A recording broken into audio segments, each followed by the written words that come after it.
Revelation 12:11 says, "And they have conquered him by the blood of the Lamb and by the word of their testimony." Welcome to the Word of Their Testimony podcast. Amen. Well, thank you so much, John, for being here today and coming on the show. I told you earlier, I am super, super excited and really just overjoyed to have you on the podcast, because I read your book and it was one of the top 10 books I have ever read in my life. I could not put it down. Your story was just, first of all, it was so well written. It pulled me in, and I could really feel for you, and I could identify with some of the struggles that you've been through. And the message of inspiration and hope that you shared, it was truly incredible, where you've been and where you are now, and to see the transformation that's taken place because of the work that God has done in your life. So thank you so much for being willing to come on and to share your story of hope. And I'm just really excited, and I'm just going to go ahead and let you share. Awesome. First, thank you for having me. I'm touched by your words. And, when you sit and you write a book for a couple of years, you really don't know if anybody is going to want to read what you're writing or if anyone will publish it. And so even a year after I've published this book, I still find the reaction that I get from some of the readers to be just unexpected. And anyway, thank you for your kind words. So the book, my book, Appalachian Kid, is a memoir about my life. I am, by trade, I'm an engineer. I have worked in public infrastructure and energy-related work, construction-related work my whole life. And, the thought and the actions of writing a book was something that was foreign to me. And it was something where I was a student at Harvard Business School, and I was in my late 30s, and I was sitting in a family business class. And my story, I told part of my story in the first family business class I ever sat through. And I had this weird reaction at the end of the class. I was walking out, and I had more than one classmate. One of them was a very good friend of mine, still is. And, their comments were, well, you really need to write a book. You need to tell your story. That is so interesting. And I never saw my life that way. I just lived it from day to day and did the best that I could. But essentially, my story is a parallel life that I've lived. I grew up in a violent home in the middle of nowhere in the mountains of West Virginia. I grew up in a generational family of coal miners. My father was a coal miner. His father was a coal miner. His father's father was a coal miner. And, it was up through the 1980s. It was a great way to make a living. And so I had a comfortable life in West Virginia. I wasn't poor like many of those around me. It's a tough place to live, and it's a tough place to make a living. And so that was humbling to see. And I didn't know when I was growing up that my life was different than others until I started staying with friends, having sleepovers and things like that. And those interactions that I was incurring in my own home, whether it was physical violence or yelling or fighting, those didn't occur in my friends' homes. And so anyway, as I got older, I started to realize more and more that childhood affected me, but I had no idea just how much it did. So the parallel life that I've lived alongside really vast internal struggles has been one of, I guess, what you would call career success. I've been very blessed in opportunities in business and in being an executive of more than one company in my industry of trade. And so the book tells my stories, good and bad, from my childhood up until I was about 40 years old. And so to peel back the onion a little bit, when I was in high school and college, and then after college, after I graduated, I worked in a family business that I was a fourth-generation family member in that business. And one day in my late 20s, my father shows up and he said, I'm sick and I've got to take care of my health. I wish you well. Good luck. And at 28 or 29, I forget the exact age, I was in charge. And so what I began to struggle with really at that point in time was the internal part of stress, the difficulty of being triggered, and I didn't know what was happening to me. I struggled from really my mid-20s until my mid-30s, And I had all of these symptoms that I didn't know what was going on. My fight or flight response would be triggered for no reason. I would feel like a bomb threat was called in, but it's just a nice Sunday afternoon and the birds are chirping. I would have bouts of insomnia, which would be unexplainable, and they would go on for months sometimes. I have, and really still struggle with this, chronic muscle tightness. It's called armoring. And so basically what happens when you grow up in a violent home, the level of trauma and the frequency of trauma, especially in a very young child, changes the architecture of the developing brain. And so what happens over time is that trauma triggers your brain to make sense of a world that doesn't make sense. And as a child, you don't really have a way out. So you have to find a way to adapt or disassociate or do whatever you have to do to make sense of your environment and get through the difficulty. And so what happens to a child is your neural networks, your neural pathways, and your sensory pathways are rewired. And so as a result of that, your primitive brain is triggered by certain sensory inputs, whether they be a smell, a sound, a taste, a sight, and your primitive brain reacts before your cognitive brain can make an assessment of whether that trigger is safe or harmful. And so I was being triggered constantly at work. I was being triggered constantly as a first-time parent in my late 20s and early 30s, and I didn't know what was going on. And so I started to seek help, and I was misdiagnosed for 10 years. I chose to use alcohol in lieu of the medications that I was prescribed for anxiety and depression that I didn't have. I had PTSD, and I didn't know it until I was 37 years old. How I found that out was when I chose to use alcohol as a crutch on a regular basis, I became addicted to it. And I didn't know I was necessarily addicted. I just used it every day. I was a highly functioning professional. But on the back end, when I got home, I needed to shut the machine down and I needed to deal with triggers, and it was difficult. And so I went to my doctor and I said, I don't know why I'm sick. I don't know why I can't keep food down. I don't know why I'm turning sheet white, my skin, and why I feel the way I do. What's wrong? And he said, well, your liver is not functioning the way it should. And if you continue this, you're not going to be here. And at the time, I had a 7-year-old son, and I was divorced, and I didn't want to leave. And so I wanted to quit, but I couldn't. And those set of circumstances, God used to completely turn my world upside down, 180 degrees, and it changed who I am. It changed me as a parent. It changed me as a professional. It changed my health, changed my outlook. It changed how I help others. I cannot begin to explain the transformation that occurred. And how it happened was the neatest part, in my opinion, of my book. And so I write about my addiction in chapter 9. And, I've already mentioned to your listeners that I couldn't quit on my own. And so when I tried to quit on my own and I couldn't, I started to give up.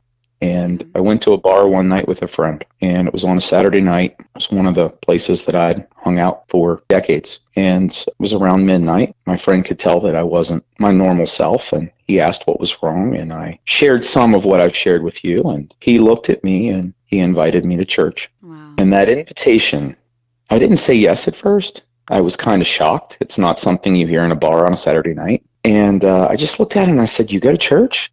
That was my first reaction. And, I had this feeling come over me. And I just felt like, this is my lifeline. And so I just looked at him and I said, what time? And so when Sunday came, I went, and I found myself wanting to go the next Sunday. I felt peace. Now, I was still drinking, but I was trying to cut back a little every day, and I was trying to find a way to do what the doctor said I needed to do. And so I went to church for several Sundays, and I started to understand that how I was living my life was in conflict with the way God intended me to live it. And so I made the very difficult decision to seek help, to find a treatment center, to go to rehab, and to enlist the help of professionals to help me quit drinking. And the difficult part in that was I was a single parent, and I had around 600 employees in a family business, and I was the leader. And it looks bad when your leader goes to rehab, right? But if I would have worried predominantly about what others thought of me, well, I wouldn't be here talking to you. I wouldn't have written a book, and my son wouldn't have a father, right? Right.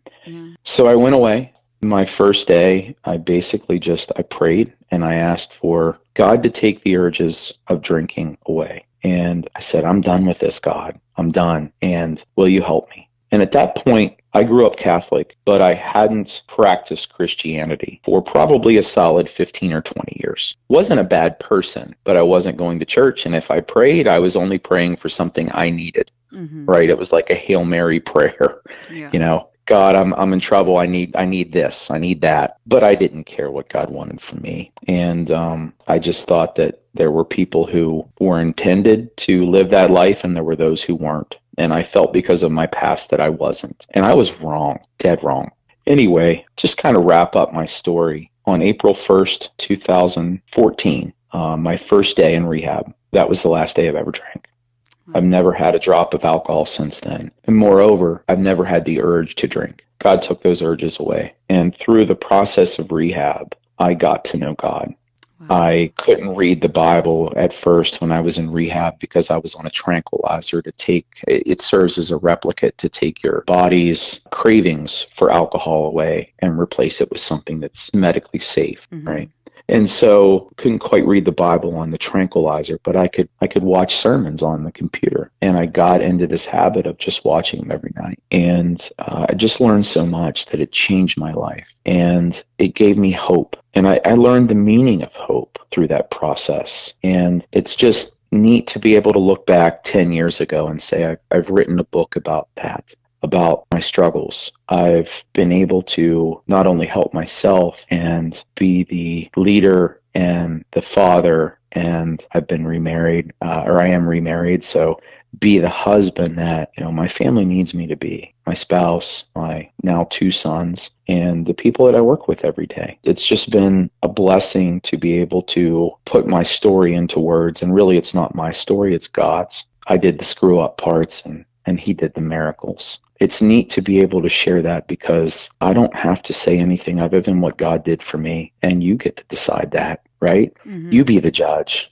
And what's the harm in trying it if you're struggling? If you feel like something's missing, if you feel like you need help. And so I actually lead a Christian business now in Charlotte. We have around just shy of 1,000 employees. And, it's a Christian business. And we do some wonderful charity work. We have an enormous amount of Christians within the business. And, we use Christian principles and we use scripture and we pray in meetings. And it's just wonderful to be able to be a part of a business that is centered on something higher than just trying to make a profit. And to think that 10 years ago, I wasn't even a practicing Christian. Well, that's a miracle within itself. So with that, I'll be quiet. And I just wonder what kind of questions you have after I've shared.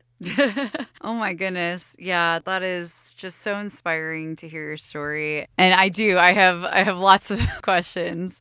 So you said that you went to rehab and you got sober, and that's where you really found God. And, as watching those sermons, and you wrote in your book how you became enlightened on just how effective meeting adversity with faith can be. And it was an interesting statistic that you shared of all who seek treatment, 90% are drinking again within 4 years.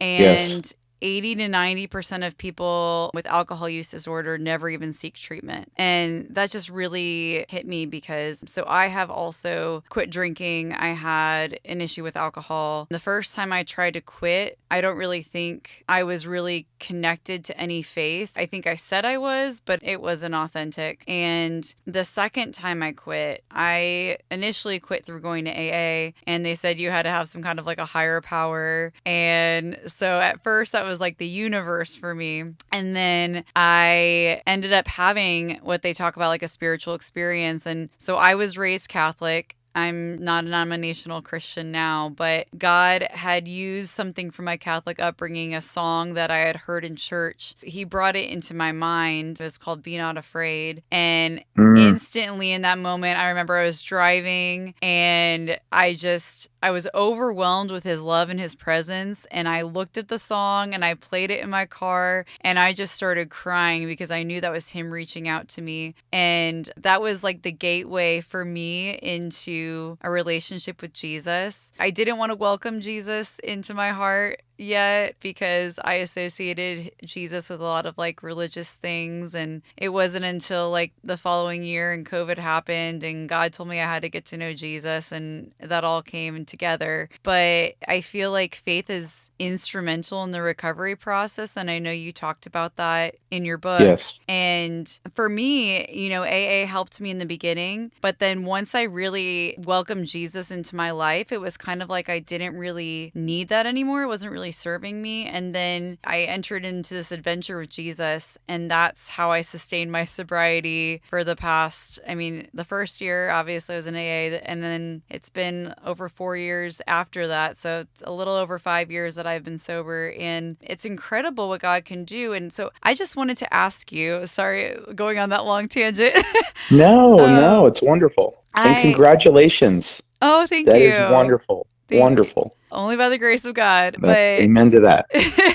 so do you know, like, how many people do you know that have stayed sober without having faith? Do you know of anyone?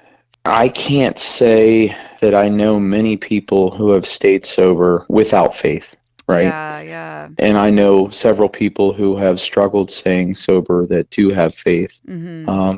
One of my experience has been, especially after having sustained success in sobriety, but after writing about it, I've had many people reach out. Some I've known in my past and some I don't. And, the ones that have faith, even a mustard seed of faith, just the tiniest amount, those people who can leverage that faith succeed at a far greater rate than those who don't. Mm-hmm. But as you know, sobriety takes a choice every day, Yeah. right? And that choice has to be made every day, no matter what kind of day you're having. And we don't always have good days, do we? Mm-mm. Right?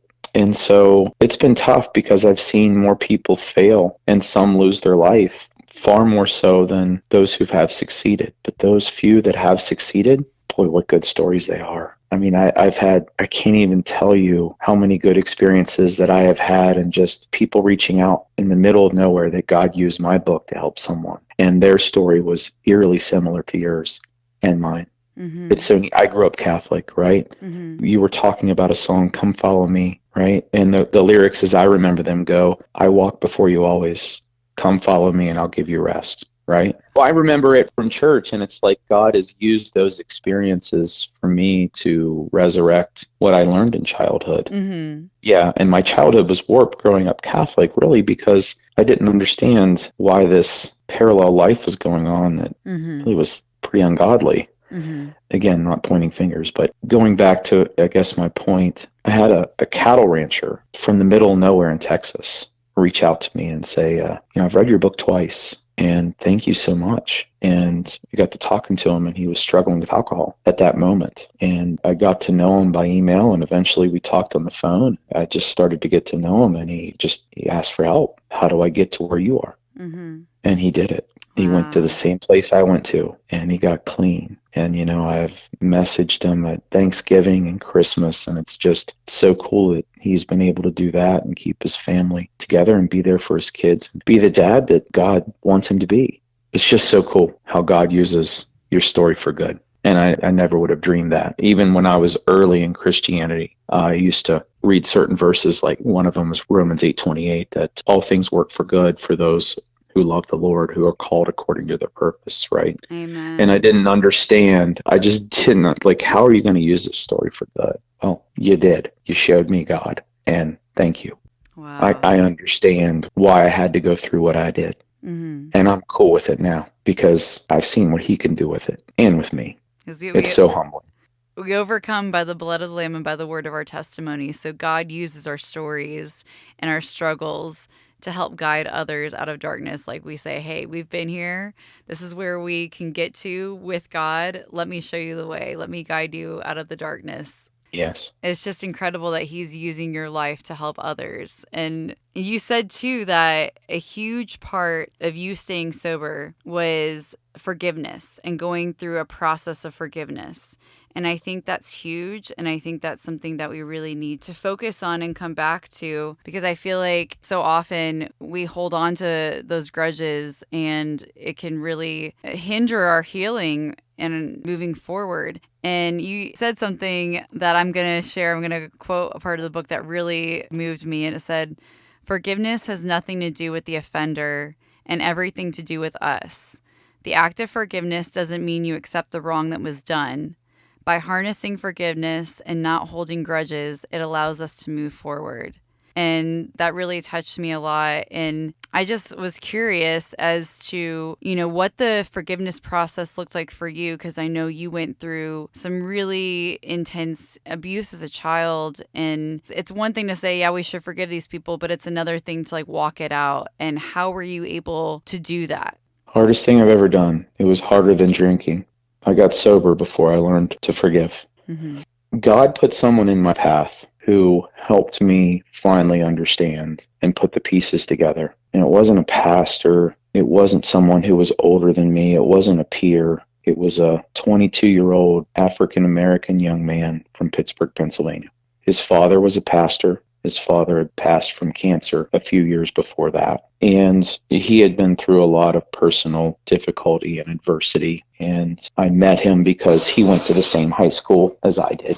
And so when I got to know him, I just stayed in touch and tried to just be there for him and just pay it forward in love, like Jesus calls us to do, right? Mm-hmm. And so we were talking on the phone one morning, and I was driving from South Carolina to West Virginia, and I was finishing up my book, and I was asking him if his father did any sermons on hope, because I write about it in chapter 11. And so he sent me one of his father's sermons, and he called me back later and asked me if I'd listened to it. I said, well, he's talking about forgiveness, Canaan. He's not talking about hope. I need hope.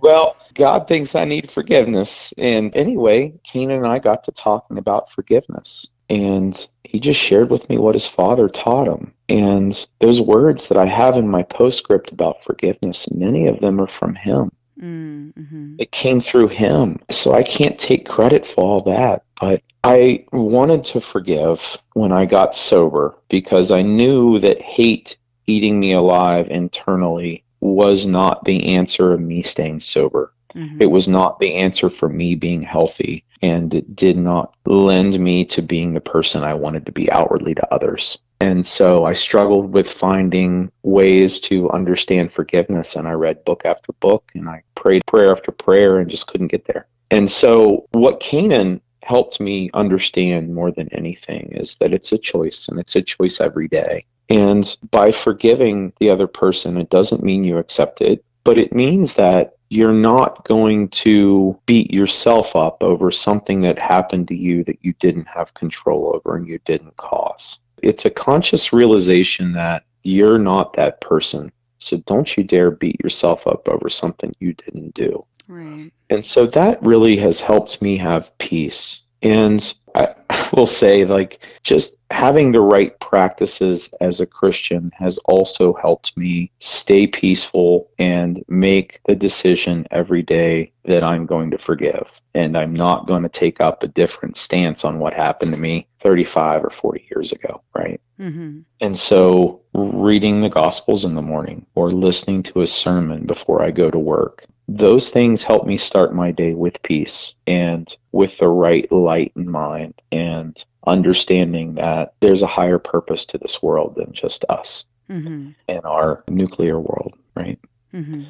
So I hope I'm answering your question, but Yeah, that's how I feel internally about it. No, that's great. That was super helpful. And I feel like a lot of these things are kind of, countercultural to the way our world operates. But it's evident that doing these things brings lasting change. And you also talked about how there's different definitions in our world of the word hope, and Yes. how you really realize the real true meaning of true lasting hope. And I was wondering if you could expand upon what you discovered. Sure.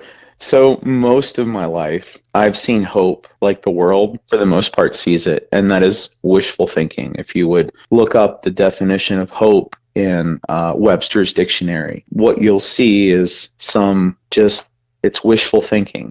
Hey, I hope you have a good day. I hope things work out in your job. I hope you get a good diagnosis at the doctor, right? Mm-hmm. But hope in that sense doesn't necessarily mean it's going to happen. It means you really need it to, but you don't know the outcome. You're hoping, Mm-hmm. right? And that's how we see it. Yeah. So there is a parallel definition, and that definition can be found in the Bible. And hope is a confident expectation that God's promises come to pass. And hope in that sense means that it's not, will it happen? Or if it happens, I'll do X, Y, Z. It's when it's going to happen, right? Yeah. And so hope in that sense is concrete. It's lasting. It's something that you can teach your children and they can teach their children. And there is a 100% known outcome, and that is what God says in the Bible is going to happen. What he promises you is going to happen. What he thinks about you, what he says about you, what he wants you to do, those are his wishes. And when he promises us, whether it's him or Jesus, you can take that, right? Mm-hmm. And you can count on it, right? I had so much time in researching hope. I read book after book after book, and all these books skirt around it, but they don't bottom line it. Right. They just give good examples of hopeful thinking in a worldly sense. Mm-hmm. And so anyway, I really enjoyed all the research it took to learn what hope really was about. Yeah, exactly. Because everything in this world is changing and it's not something we can depend on, but we can put our hope in the Lord because he has promised us these things. He is unchanging. He has a firm foundation, and we know what we can expect from him. But everything else in life will always let us down, and he is the one constant thing. So that just really struck me. And I love how throughout your entire life and everything that you went through and every struggle, looking back, you could see the hand of God in your life, and you could see where he had taken you and the people that he had sent to you along your path to guide you along the way. And you got to this place in your life where you kind of flipped your view of what your life was, and you viewed it through a different lens, and you started to see your life as a miracle. And how did the perspective of your life shift to that of a miracle? It's neat. The catalyst was a group of high school students in my hometown. Mm-hmm. I did a one-day volunteer nonprofit event that was held in my hometown, and basically it was talking to small breakout groups of high school freshmen. It was a program that put an onus on anti-bullying, anti-stereotyping, and just understanding how to replace bullying with empathy. Mm-hmm. Right. And it was a program that it was wildly popular in West Virginia when it came out, and the FBI recognized it as being a top echelon nonprofit in their first year. And so half of the volunteers at this event worked at the FBI. It was crazy. So we're in this nonprofit event, and I was given 4 students, high school freshmen, and we talked about a myriad of subjects. And, it came out when these students started talking about their childhoods that they were eerily similar to mine. 3 of the 4 students, 75% of what I was given. And it was so cool because the other girl, God gave me a Baptist preacher's daughter. So I had somebody else to talk about God with, right? Mm-hmm. It was so neat because I thought I was helping these kids. And I like to think that I still did, right? That, we talked about, one of the boys said at one point that God doesn't love everyone, he plays favorites. And I was so challenged how to respond. And I write about that in the book. And it's, that's the context of what I'm talking about with hope. Those kids were hopeless, right?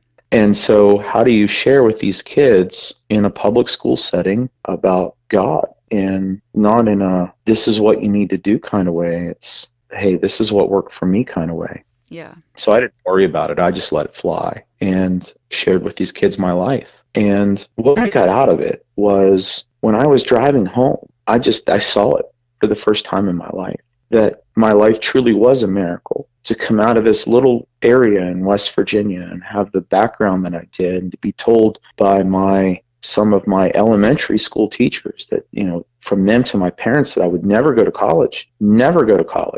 I almost failed 6th grade and I almost failed 10th, but yet I have a degree from Harvard. How does that make sense? Right? Yeah. I tear up every time I say that. It's not believable. It's not. And to live that life, it's been crazy. And to not have known before that day, I don't know how I didn't know that. But in that moment, driving home, I knew my life was a miracle. I knew it. And in going back and spending 2 years of writing my memoir, and you can see the hand of God and the miracle all through it. But yet, through most of my adult life, with my non-faith lens, couldn't see it, right? Mm-hmm. It's like I quote in my book in chapter 12 a really great quote about seeing miracles through eyes of faith, and it's by author Sarah Young, but I don't want to botch it. I can't quote it verbatim. But, it's like miracles are not seen easily by the naked eye, but those who see by faith see them clearly. Yes. Exactly. So true. Oh, that's incredible because, then you can look back through the lens of faith and see what all of it was for and the purpose that God has in your life, that sharing your story with others is your purpose, and writing this book to help others and believing that God will use it for good. Like, it's truly moving and just incredible to see how God brought you to a place of peace after all the trauma that you've been through, how God put those teachers and mentors in your life to help teach you how to learn and to study and to push you to be better and to grow in your academics. All these friends that checked up on you and walked alongside you, and job skills and mentors and people, just inviting you to church and sending you sermons and the rehab and every little bit of your journey is just to look back and say, yeah, God was there. And, I'm so thankful that you listened to your friend and wrote this memoir, because what you've been through shouldn't be wasted. It should be used to help others. So I appreciate you listening to God speaking through others and being obedient and sharing what he's done to inspire that true and authentic hope in others. And I'm honored to be able to speak with you. This story just really touched my heart. And I would just recommend to everybody listening that you go to Amazon and check out Appalachian Kid, because it is truly remarkable all the adversity that you faced and how you overcame it, with God. He's the secret to life. He's the ultimate life hack. I mean, we cannot do anything without him. Thank you so much. Thank you so much for having me and all the kind words. It's been a lot of fun. Thank you. If you were blessed by this episode, go ahead and give it a thumbs up. And make sure to subscribe so you don't miss any future testimonies. And if you want to pass on the blessing to others, please leave a review and share to your page. Thank you so much for listening, and I'll see you on the next episode.